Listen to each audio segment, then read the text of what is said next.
जल्द आपको भारत से थाईलैंड जाने के लिए फ्लाइट का इस्तेमाल नहीं करना होगा, यानी एयर ट्रांसपोर्ट का इस्तेमाल नहीं करना होगा, बल्कि आप अपनी कार से थाईलैंड जा पाएंगे।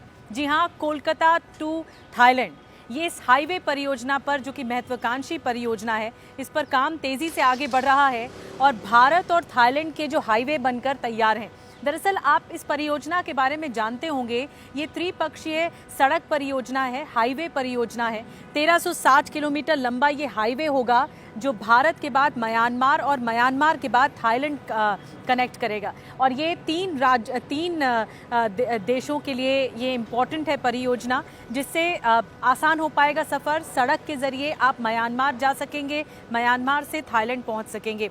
1360 किलोमीटर लंबा ये रास्ता होगा, ये हाईवे होगा जिस पर काम किया जा रहा है। और ये कोलकाता से लेकर, इसका रूट कोलकाता से लेकर सीधा आपको थाईलैंड पहुंचाएगा, बैंकॉक पहुंचाएगा।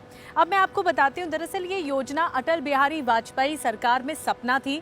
अटल बिहारी वाजपेयी जो पूर्व प्रधानमंत्री रहे, उनका ये सपना था कि भारत से थाईलैंड तक की या बैंकॉक तक की यात्रा सड़क यातायात के जरिए हो पाए। 2002 में उन्होंने प्रस्ताव भी रखा था, आसियान देशों के बीच भी उन्होंने प्रस्ताव रखा था।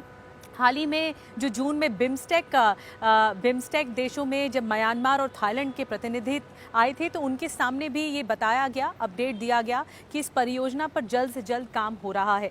अब आपको मैं बताती हूँ कि 2027 वो साल होगा जब ये परियोजना पूरी तरह से बनकर तैयार हो जाएगी।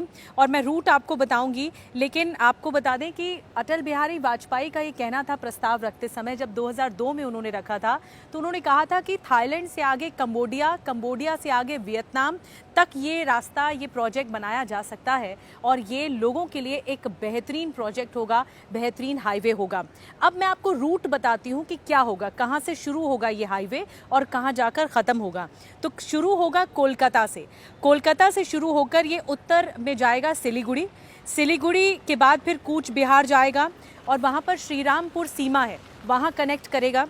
श्रीरामपुर सीमा में जब कनेक्ट करेगा तो उसके बाद दीमापुर से नागालैंड जाएगा, फिर नागालैंड से मणिपुर में ये कनेक्ट करेगा हाईवे, और फिर मणिपुर से होता हुआ एक मोरे नाम की जगह है, ये मोरे गांव से ही कनेक्ट होगा ये हाईवे सीधा म्यांमार में, और म्यांमार से फिर थाईलैंड तक। म्यांमार में काफ़ी काम रह गया है, 150 किलोमीटर तक का हाईवे का काम अभी रह गया है, लेकिन भारत में और थाईलैंड में ये काम पूरा हो चुका है। तो बेसब्री से इंतज़ार हो रहा है इस हाईवे का, क्योंकि ये 3 देशों को कनेक्ट कर रहा है, भारत, म्यांमार और थाईलैंड। और अब ईजी हो पाएगा आपका सफ़र। अगर आप जाना चाहते हैं थाईलैंड, तो आप सड़क यातायात के ज़रिए भी अपनी कार उठाकर जा सकते हैं। 1360 किलोमीटर लंबा ये हाईवे होगा। तो बस इंतज़ार कीजिए, 2027 में आ रहा है ये महत्वाकांक्षी हाईवे।